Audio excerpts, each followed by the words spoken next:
I was once walking through the airport in Atlanta when a man walks past me and he's busy on his phone, and as he walks past me, he raises his eyes, nods his head and says, "I thank you for your modesty."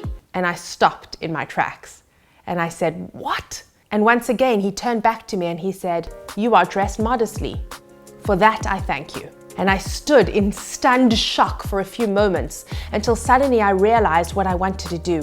I wanted to run over to that man and say, "Excuse me, strange gentleman, please do not thank me for my modesty, because I'm not doing it to do you any favors. I'm not dressed like this for you." Often when we look at Judaism and we look at these intricate details and laws involving men and women, we falsely think that the laws that women keep, including the laws of modesty, are kept in order to protect men from sin.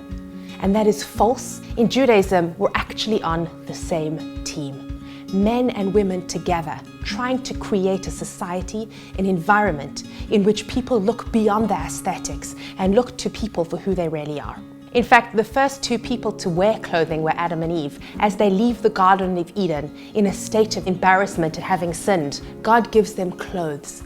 He gives them clothes to reinstate their dignity, to hone in and focus on what really counts, that which is inside of a person. There's an interesting thing called the skin gap. If I were to go into any shop and buy a pair of trousers for a 2-year-old child, well, the boys' trousers would go to pretty much the knee and the girls would barely cover any skin. Already from the age of 2, society is priming our girls to wear less clothing and the boys to wear more. Similarly, if my husband were to walk into a business meeting wearing what a religious man should wear, he'll be covered literally from top to tail in a modest, loose-fitting suit. People would say he's dressed appropriately.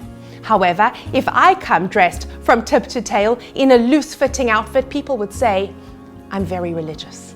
The double standard here perhaps doesn't fall on Judaism or religion, but perhaps it's falling on society. The laws of modesty are not about men and they're not about women. They're not about sin even. The laws of modesty are protecting that which is precious, people. So no, don't thank me for my modesty, because it is through my modesty that I have an empowered sense of dignity.